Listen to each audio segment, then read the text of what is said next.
Julian did not rush her through the ballroom. He moved at a measured pace, slow enough for dignity, fast enough to spare her from another question.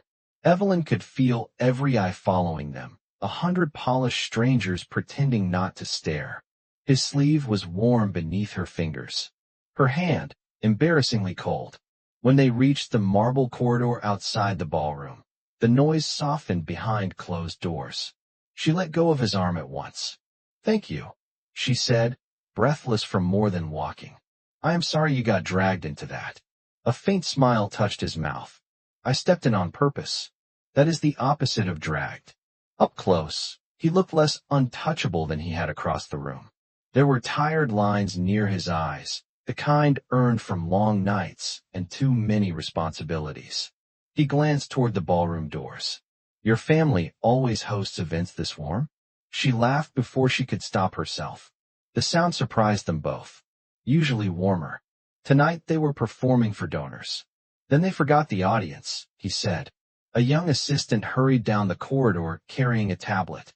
"Mr. Vale, the investors from Chicago are asking if you are still joining the call in 10 minutes. Julian took the tablet, signed something, and handed it back without looking. "Reschedule." The assistant blinked. "Yes, sir." She disappeared as quickly as she came. Evelyn stared at him. "You really are Mr. Vale." "So I have been told." "Why help me?" He considered the question longer than she expected. "Because no one should need rescuing from people who claim to love them." The answer landed in the quiet space between them. Before she could speak, the ballroom doors opened again. Her mother emerged with a smile polished sharp enough to cut glass. "There you are. Mr. Vale, what an unexpected pleasure. I am Caroline Harper. We would be honored if you joined our table." Julian looked to Evelyn first.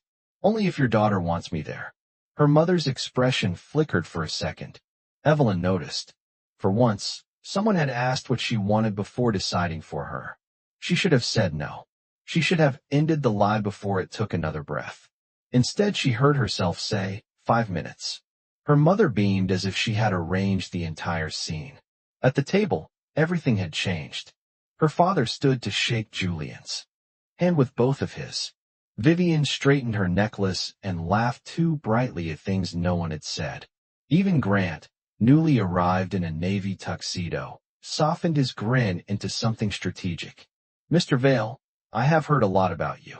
"Mostly rumors," Julian replied, taking the empty seat beside Evelyn. "Rumors are cheaper than facts." A few donors chuckled. Grant did not. Servers poured champagne. Julian quietly switched Evelyn's flute for sparkling water with lemon.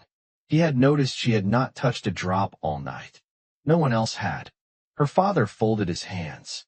"Evelyn tells us you two are seeing each other." Evelyn nearly inhaled the lemon slice. Julian reached for his glass as if the question bored him. "Evelyn tells me many things. I try to keep up." She turned to him in alarm. He did not look back, but she saw the corner of his mouth move. A warning and a joke at once. Grant leaned forward. "How long have you known each other?" "Long enough," Julian said, "to know she dislikes being cornered." Silence spread across the table like spilled ink. Her father cleared his throat. "We are all family here." Julian's gaze remained calm. "Then perhaps make it easier to breathe." Evelyn should have felt horrified. Instead, she felt something dangerously close to relief. For the rest of dinner, Julian redirected every invasive question with elegant ease. When Vivian asked if Evelyn still rented that tiny apartment, he asked about Vivian's volunteer work until she admitted she had none. When her mother wondered aloud whether flowers were a stable profession, he spoke about hotel design, guest psychology, and how scent and color could change the mood of an entire property. He made her work sound like art and strategy at once. By dessert, the people who mocked her business were asking for cards. She had none with her. Julian took a pen, turned over a place card, and wrote her name and number in neat script. "Keep these," he said softly, sliding it into her palm beneath the table. His fingers brushed her skin for less than a second. It felt like a spark in a locked room. Then her father lifted a spoon against his glass. "Since everyone is in such good spirits, Perhaps we should invite Mr. Vale to Sunday dinner at our home. We would love to know the man who has captured our Evelyn's attention. Julian set down his fork. Evelyn's pulse stumbled. One lie had just become a future. The drive downtown felt strangely quiet after the ballroom. Rain silvered the streets, turning traffic lights into blurred ribbons across the windshield. Evelyn sat in the passenger seat of Julian's black sedan with the handwritten place card still tucked in her palm, like proof that the night had happened. Neither of them spoke for the first few blocks. It was not an awkward silence. It was the kind that forms when two strangers have already seen too much of each other. At a red light, Julian glanced toward her. You can still say no? To Sunday dinner. To all of it. To me. She looked out at a late train rattling over the bridge. If I say no, my family will spend a week asking why. If I say yes, they will spend dinner pretending they suddenly respect me. He nodded once. Then this is not about pleasing them. It is about buying you breathing room. You make deception sound noble. Only temporary deception, he said. Permanent deception requires a board of directors. She laughed again, softer this time. He seemed to notice each laugh, as if collecting rare things. The car stopped in front of a narrow brick building above a laundromat on West 10th. Julian looked up at the flickering sign, and then at the 3 flights of stairs visible through the glass door. This is home. For now, she said. It is small. It is also mine. She reached for the handle, then hesitated. I never thanked you properly. You did. In the hallway. That was for the rescue. Not for dinner. He leaned back, considering her with those unreadable gray eyes. Then thank me by not apologizing for surviving tonight. She stepped out before he could see how much the words affected her. Upstairs, her apartment smelled faintly of eucalyptus and damp soil. Buckets of leftover stems lined the kitchen counter. A folding table served as both desk and design station. She kicked off her shoes, then noticed something tucked beneath the place card in her hand. A cream envelope. No name on the front. Inside was a business card embossed with silver lettering. Julian Vale, Executive Chairman, Vale Meridian Group. On the back, written in the same neat script, in case your courage. Waivers before Sunday. She stared at the line until her phone rang. Vivian. She almost ignored it, then answered. What did you do? Her sister asked without greeting. Nothing. For once. Do not be dramatic. Father is thrilled. He thinks this could be useful. Evelyn closed her eyes. Useful to whom? To everyone. Especially you. Imagine what people will say if Mr. Vale keeps showing up beside the family disappointment.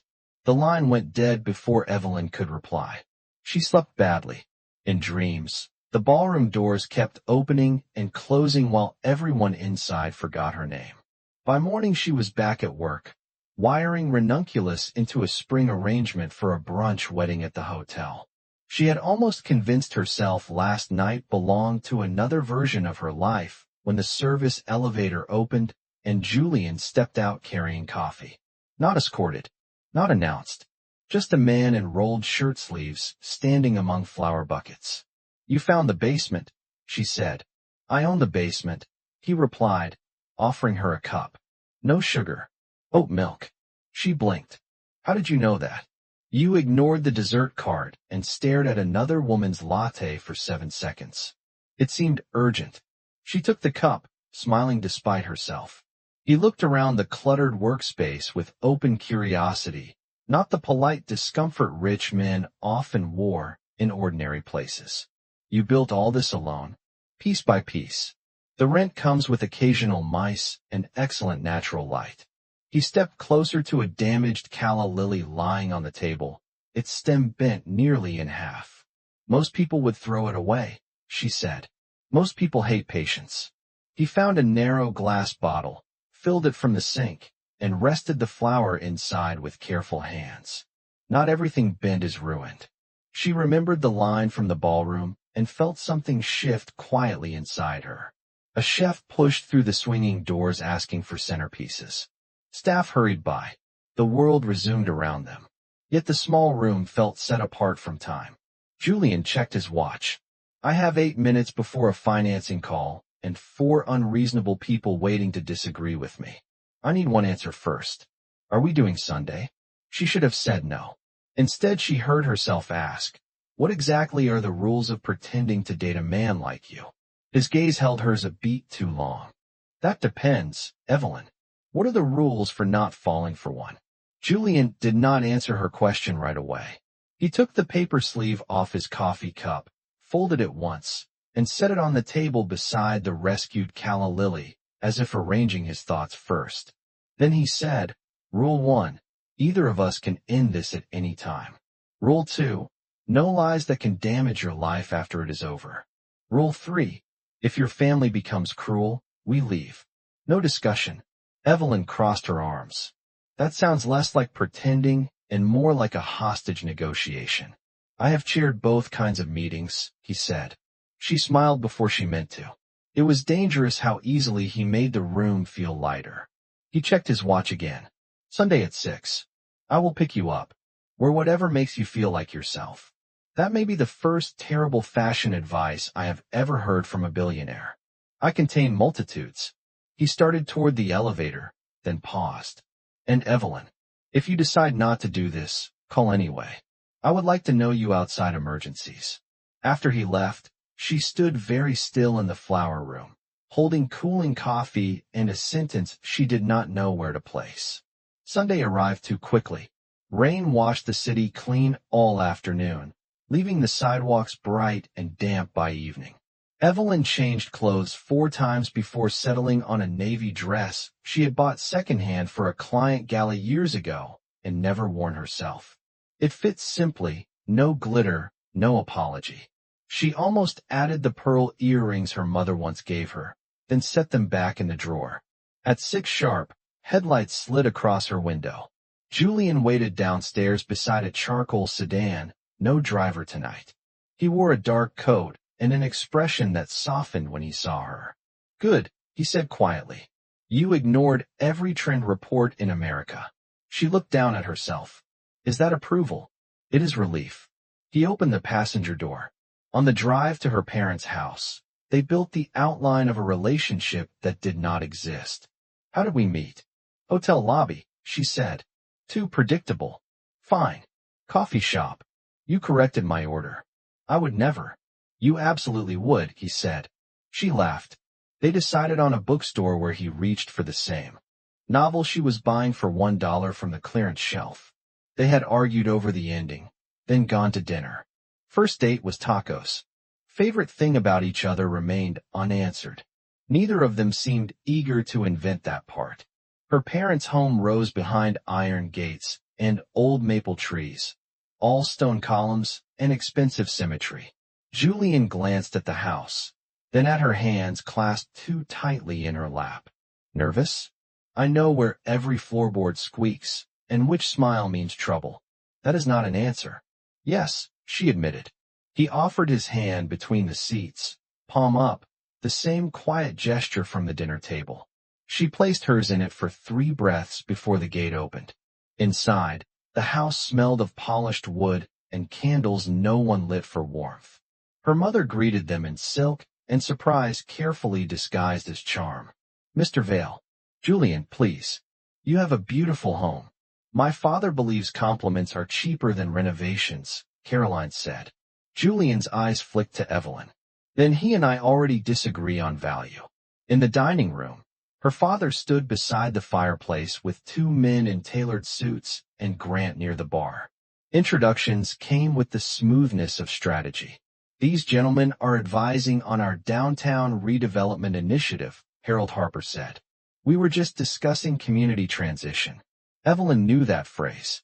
It meant raising rents until families disappeared. One advisor unrolled plans across the sideboard. New retail, luxury residences, boutique office space. The old apartment block on Mercer would be cleared first. Evelyn stared at the map.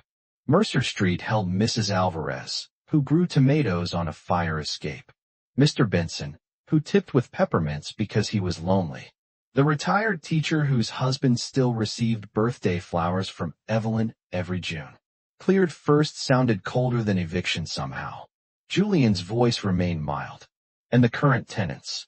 Generous relocation packets, Harold said. Progress always requires movement. Evelyn felt heat rise under her skin. They are not furniture. The room quieted. Her father gave her the warning look she had known since childhood. Do not make scenes. Julian moved no closer, yet his presence steadied the air around her. One advisor forced a smile. Emotions are admirable, but this is business. Julian folded the map with precise care and handed it back. Then your business model may be missing its most expensive variable. Human beings. Grant set down his drink. You came for dinner, not a lecture. Julian met his stare without raising his voice. I rarely separate the two. The chandeliers glowed above silver plates and inherited resentment. Evelyn realized with sudden clarity that tonight was never about meeting her boyfriend. It was about using him. What she did not know yet was whether he had come to use them too. Dinner was served on heirloom china so thin, it looked expensive enough to break from a hard thought. A housekeeper placed plates of sea bass and roasted vegetables before them, then vanished with the practiced silence of someone trained not to witness tension. Conversation returned, but it no longer flowed. It circled. It measured. It searched for advantage. Harold Harper spoke to Julian as if Evelyn were a decorative object between them. Our firm has handled city approvals for 20 years. We know how to move projects efficiently. Julian cut a piece of fish with neat precision. Efficiency is useful. So is conscience. One of the advisors laughed too loudly. In development, conscience can be expensive. Julian looked up. Then budget for it. Evelyn lowered her eyes to hide a smile. Across the table, her mother noticed everything and liked none of it. Caroline changed subjects with elegant force. Evelyn used to have such promise in debate. She could have argued in any courtroom. Instead, she arranges peonies. I arrange payroll, rent, contracts, weddings, funerals, and people's last chances to say goodbye, Evelyn said quietly. Sometimes with peonies. Silence again. It was becoming the most honest guest in the room. Vivian reached for her wine. We all make choices. Some scale better than others. Julian set down his fork. Scale is overrated. Bridges scale. So do mistakes. The advisor nearest him checked his phone under the table. Grant leaned back in his chair, studying Julian with the wary irritation of a man and used to losing the room. You talk like you are above all this, he said. But your company builds luxury hotels. Spare us the moral theater. Evelyn braced for a polished corporate answer.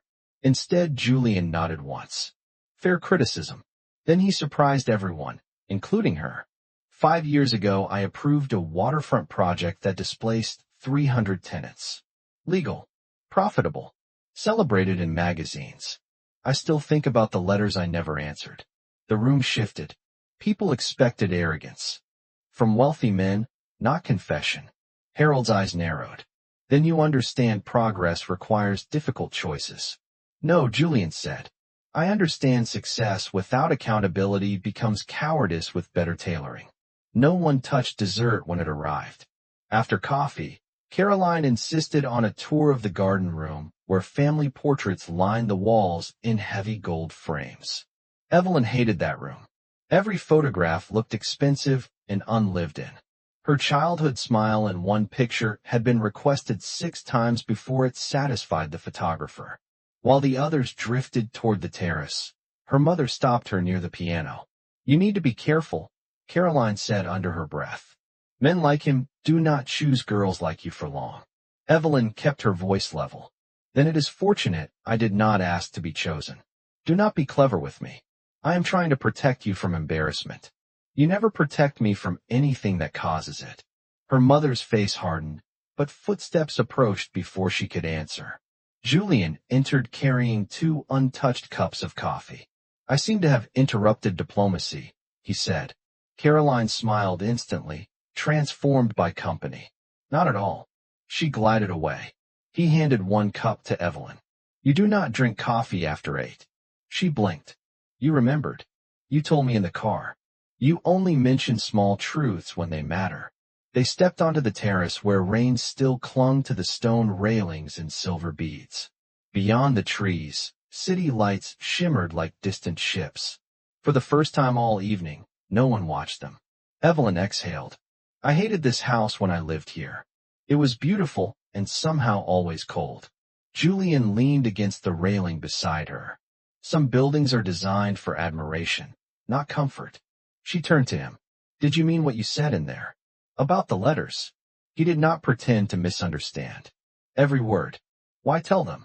Because you expected me to defend myself. I preferred to tell the truth. The answer warmed something in her more than the coffee.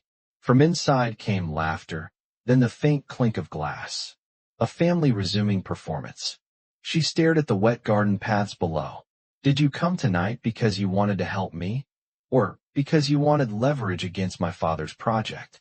The question hung between them like mist. Julian did not look offended. Only tired.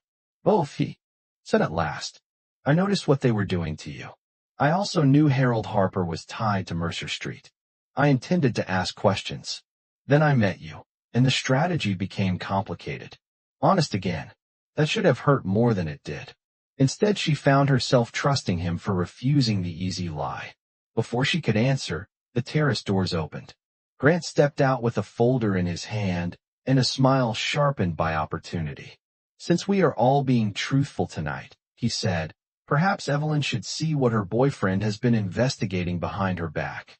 Grant held the folder with the confidence of a man who believed paper could wound more deeply than truth. Rain tapped softly against the terrace glass behind him. Inside, music resumed somewhere in the house. A string quartet pretending the evening was elegant and ordinary. Nothing about it felt ordinary now. Evelyn looked from the folder to Julian. He did not move toward Grant. He did not reach for excuses.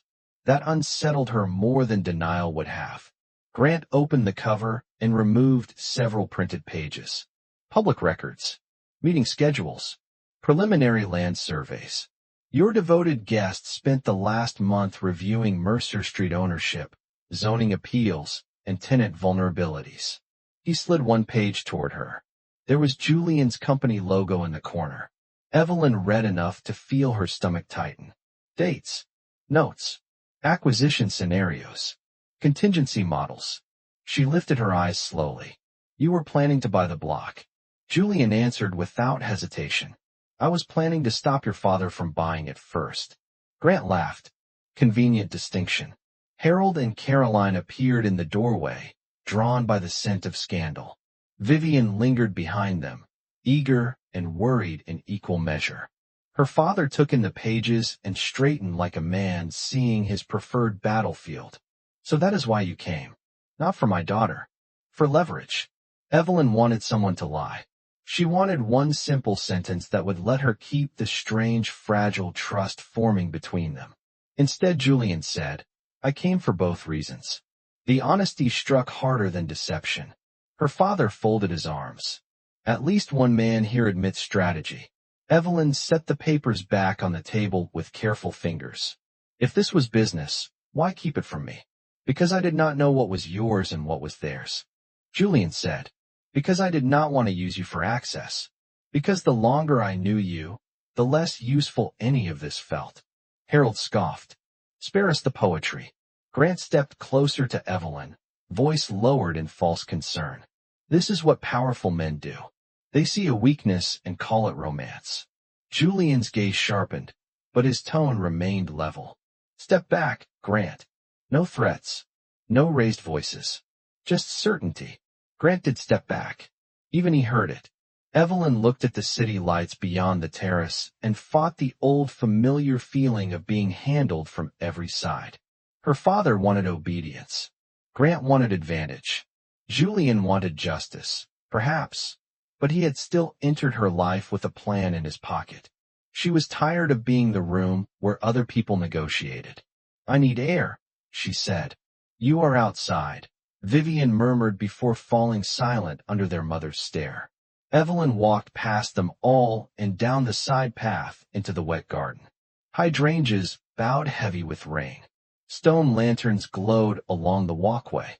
She stopped beneath the old maple tree where she used to hide as a teenager when the house became too polished to breathe in. Footsteps approached behind her, measured and familiar. Julian stopped several feet away. He did not crowd the silence. "You should have told me first," she said. "Yes. Then why did you not?" "Because every version of the truth sounded like manipulation once I realized I cared what you thought of me." She closed her eyes. That answer was infuriating because it felt real. "I do not know how to trust motives wrapped in good intentions." "Neither do I," he said. "That is why I hate most people in boardrooms." She almost smiled, but grief rose faster than humor. "My whole life, someone has always decided what was best for me. School, career, relationships, even tonight." He took a breath. "Then let me be the first man who does not decide for you." He reached into his coat and handed her the folder. "Keep it. Use it against me, against your father, against no one. Whatever you choose next will be your choice alone." She looked at the pages in her hands, suddenly heavier than before. When she lifted her head again, his expression had changed. Not guarded, not strategic, vulnerable in a way wealth could not disguise. "I did not plan you, Evelyn. That is the only part of tonight I am certain about." She wanted to believe him. That was the danger. The terrace doors opened again. Her mother called that dessert was being served as if sugar could repair the evening. Evelyn laughed once, softly and without joy. "I cannot go back in there." "Then do not," Julian said. "Come with me." The invitation was simple. No pressure, no promise, just a path away from the house. Rain slid from the maple leaves onto her wrist. She looked at the folder, the lit windows, the man waiting without touching her. Sometimes the hardest thing is not choosing between two people. It is choosing the version of yourself you are finally ready to become. "Tell me honestly, would you walk back into that house or step into the unknown?" She chose the unknown. Evelyn handed the folder back to Julian, then stopped and took it again. "No," she said, holding it to her chest. "If I am choosing for myself, I should carry my own evidence." Something eased in his expression, not triumph, but respect. He offered his coat against the rain. She refused with a small shake of her head. Then they walked to the car side by side through the wet garden, close enough to feel each other's presence, not touching once. During the drive downtown, the city seemed altered, as if one decision had shifted the angle of every streetlight. Neither of them spoke until they reached her building. Julian turned off the engine but left the headlights on, washing the brick wall in pale gold. "What now?" he asked. She looked at the folder in her lap. "Now I read everything. Tomorrow I decide what to do with it. And us." The word hung carefully between them. There was no contract now, no family audience, no convenient performance. Just two people in a parked car and the dangerous honesty of midnight. Evelyn answered the only way she could. "I do not know what us is yet." He nodded as if uncertainty were an answer worth honoring. "Then I will not name it before you are ready." She climbed the stairs carrying his files and her own racing thoughts. Sleep never came. She sat at the kitchen table until dawn, reading page after page while rain traced the window. Mercer Street tenant lists. Deferred maintenance reports. Internal Harper emails discussing pressure tactics. Suggested phrases for relocation calls. Incentive structures tied to vacancy speed. Her father's signature appeared more than once. But so did Julian's notes in the margins, handwritten and blunt. Illegal if coerced. Protect seniors first. Offer ownership shares. Delay demolition review. At 3 in the morning, she realized the truth was messier than betrayal. Julian had entered the game, yes. But somewhere inside it, he had begun trying to change the rules. By sunrise she had made coffee and a decision she was not yet brave enough to say aloud. The next morning at the hotel, everything felt normal in the cruel way ordinary places do when your life has tilted overnight. Deliveries arrived. Brides argued over ribbon shades. A groom cried in a hallway because he had forgotten his vows. Evelyn worked through centerpieces with aching focus until the front desk manager approached with careful sympathy. "There are reporters outside asking for you." Her hands froze around a spool of twine. Reporters? In the lobby, 3 local media crews stood beneath the chandeliers. Phones were already raised by curious guests. A photo flashed across one screen. It was from the charity gala. Evelyn clutching Julian's arm, eyes wide, him looking down at her as if the room did not exist. The caption below it read, "Hotel heiress hunt? Local florist linked to billionaire during redevelopment talks." Another headline was worse. "Harper daughter trades family loyalty for rich boyfriend." She felt the blood drain from her face. This had not leaked from strangers. It was too specific, too personal. Vivian called before Evelyn could move. "I did not know father would do this," her sister said quickly. "But if you come home and say it was all a misunderstanding, it will calm down." "A misunderstanding," Evelyn repeated. "Is that what I am now? Do not be dramatic. He is protecting the family name." Evelyn ended the call. Her manager touched her arm. "Take the day. We will cover your weddings." She almost thanked him, then saw 2 bridesmaids whispering nearby while staring at her. Shame moved faster than logic. She walked out through the service exit into the alley where delivery trucks idled in gray exhaust. Julian was already there. No umbrella, no entourage, coat damp from the weather. "How did you know?" she asked. "Because my communications team woke me. At 6 with 6 terrible headlines and 12 worse ideas." He held out a folded newspaper. She did not take it. "Did your team do this?" "No." "Then who did?" He did not hesitate. "Your father or someone trying to please him." She wanted to cry, but anger arrived first. "He is ruining my business to pull me back into line." "Then we stop him," Julian said. "Not with lawyers. Not by buying silence. By telling the truth where he can no longer hide behind polish." He reached into his pocket and handed her a cream invitation embossed in gold. "Harper Foundation Press Luncheon. Tomorrow noon. All city donors attending." She stared at it. "He wants to celebrate the project while destroying me in the background." Julian's voice was quiet, steady, dangerous in the gentlest way. "Then let us rearrange the room." Evelyn looked from the invitation to the waiting cameras beyond the alley corner. For the first time, fear and courage felt almost identical. The Harper Foundation Press Luncheon was held in the same ballroom where Evelyn had first taken Julian's arm, but daylight changed everything. Sun poured through the high windows, exposing dust in the chandeliers and hairline cracks in the marble that candlelight had hidden. Wealth always looked softer at night. Truth preferred noon. Round tables filled with donors, city officials, reporters, and people who measured compassion by tax deduction. At the front of the room, a polished screen displayed smiling children beneath the words "Building Tomorrow Together."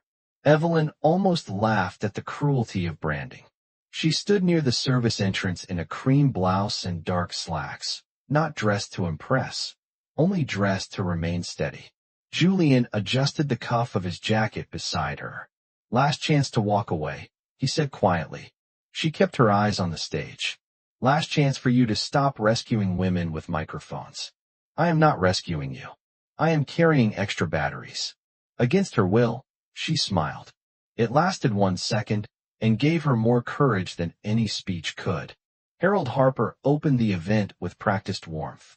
He spoke of revitalization, opportunity, civic pride. He praised partnerships and progress. He praised sacrifice as long as it belonged to someone else. Reporters nodded. Cameras blinked red. Then he announced the next phase of Mercer Street redevelopment and invited investors to stand. Applause moved politely through the room. Evelyn saw Mrs. Alvarez in her mind watering tomatoes on a rusted fire escape.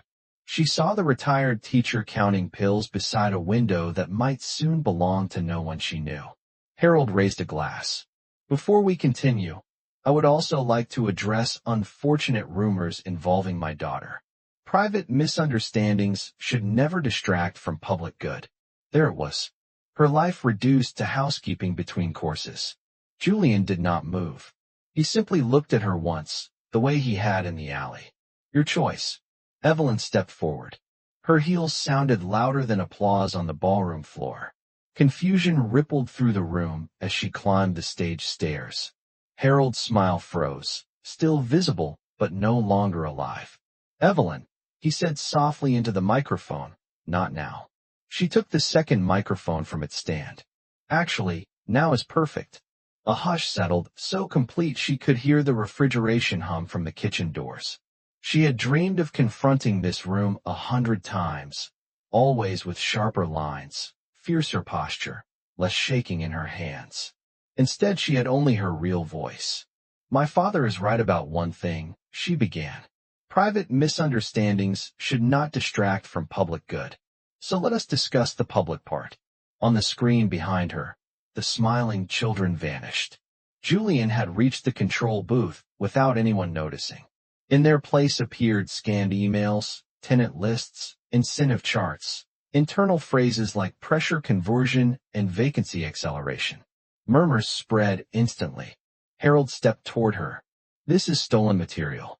These are your signatures, she replied. That matters more. Cameras pivoted. Reporters stood. She kept going before fear could catch up. Mercer Street is not empty land. It is homes. It is seniors on fixed income. It is families who cannot outbid developers for the right to stay where they already live. I know their names because I deliver flowers there. I know who lost a husband last winter. I know who saves quarters in a jar for laundry. They are not obstacles in a presentation. Harold reached for the microphone cable. Julian was suddenly beside the stage, not touching anyone, only speaking with the kind of calm that stops foolish choices before they happen. Every camera in this room is recording, he said. Harold's hand dropped. Caroline remained seated, pale and perfectly still. Vivian looked down at her lap, as if searching for the sister she had misplaced years ago. Grant quietly moved toward the exit and found 3 reporters blocking it with notebooks. Evelyn's voice steadied with each sentence. If progress requires humiliating your own daughter and hiding displaced families behind charity slogans, then perhaps it is not progress. Perhaps it is expensive cowardice. Silence again, then one sound broke it. Applause. Small at first, then stronger. A city council member stood, then a donor, then 2 hotel employees near the back. Not everyone clapped. Enough did. Harold stepped away from the podium as if it no longer recognized him. Questions exploded from the press. Contracts were requested. Investigations promised. Investors began checking phones with sudden urgency. The room had rearranged itself. Evelyn lowered the microphone, pulse roaring in her ears. She expected triumph. What she felt instead was relief, so deep it nearly hurt. On the floor below, Julian looked up at her with quiet pride and something more dangerous than admiration. Affection without strategy. She descended the steps slowly. The future was unwritten, but for the first time in years, it felt like blank paper instead of a script someone else had handed her. A month later, spring arrived on Mercer Street in stubborn little ways. Window boxes overflowed with basil and marigolds. Children chalked bright suns onto sidewalks still cracked from winter. The city had frozen the redevelopment plan pending investigation. Several donors had withdrawn from the Harper Foundation, and Harold Harper had stepped away from public leadership for what newspapers politely called personal reflection. Caroline had not called. Vivian sent one message that simply read, "I should have stood beside you." Evelyn had not answered yet. Some wounds healed quietly. Others needed more time than apologies understood. Her flower business, however, had never been busier. Orders came from people who had seen the luncheon and wanted to support the woman who spoke when it cost her something. Sympathy orders faded after 2 weeks. Repeat customers remained because her work was good. That mattered more. On a bright Thursday morning, Evelyn unlocked the doors to a new studio on the corner of Mercer and Ninth. Sunlight poured through tall front windows onto wooden tables, buckets of ranunculus, and shelves lined with ribbon, clay pots, and seed packets. The sign outside read Harper Bloom Studio, but for the first time the name belonged to her. She had almost refused Julian's offer to invest. Then she learned it was not an offer. It was a loan agreement drafted with market rates, legal protections, and one handwritten note attached to the final page. You deserve partners, not saviors. She signed, not because she needed rescue, but because trust, used carefully, could also be a kind of strength. The front bell chimed. Julian entered carrying coffee in a cardboard tray and looking entirely too comfortable in a room full of flowers. You are late, she said. By 40 seconds. I checked the crosswalk camera. You installed cameras near my studio. Public city cameras, he said. I merely respect infrastructure. She took one cup. Oat milk, no sugar. He looked pleased with himself. They had settled into something neither of them rushed to define. He came by with coffee, impossible scheduling conflicts, and opinions about lighting. She sent centerpieces to hotel openings and invoices with no discounts. Sometimes they had dinner. Sometimes they argued. Sometimes they stood in companionable silence while trimming stems. It was gentler than the grand declarations movies promised, and far more convincing. That afternoon, a delivery truck from Vale Meridian arrived with a large framed package. Julian frowned. I did not order anything. Neither did she. Together they unwrapped it on the work table. Inside, pressed behind glass, was a single white calla lily, once bent nearly in half, now perfectly preserved. Beneath it, a brass plaque read, Not everything bent is ruined. No sender name. Evelyn knew anyway. Her mother had loved elegant anonymous gestures. She traced the edge of the frame, emotions arriving in layers too complex for one label. Julian said nothing. He only moved closer until his sleeve brushed hers. Later, after closing, they carried the frame to the front window and hung it where evening light could find it. The street outside glowed amber. Neighbors wandered past and waved through the glass. Mrs. Alvarez delivered tomatoes in a paper bag. The retired teacher brought lemon bars no one was allowed to refuse. Mercer Street no longer felt like a place waiting to be erased. It felt defended. When the last customer left, Julian stood beside the window, hands in his pockets. There is one unresolved issue, he said. She glanced at him. Your parking habits. More serious than that. He turned, suddenly less polished than she had ever seen him. We never answered the bookstore question. Favorite thing about each other. She smiled slowly. You first. He considered her the way he always did, as if paying full attention were a form of courtesy. You make courage look ordinary, he said. You make room for people after they disappoint you. And when you laugh, I forget every room I ever hated. The studio went still around them. Outside, traffic rolled by in soft waves. She set down the scissors in her hand. My favorite thing about you, she said, is that you stopped offering to stand in front of me and started choosing to stand beside me. Something warm and astonished crossed his face. Then, because life had taught them both not to waste clear moments, he asked, Dinner? She pretended to think about it. Only if there are tacos. He offered his arm with the same quiet grace as the night they met. This time there was no audience, no scandal, no need for excuses. She took it anyway. If this story left you with anything, let it be this. Real love does not control, rescue, or silence you. It respects your voice and walks beside it. If you believe more people should hear stories like that, a like, a subscribe, and a share help more than you know.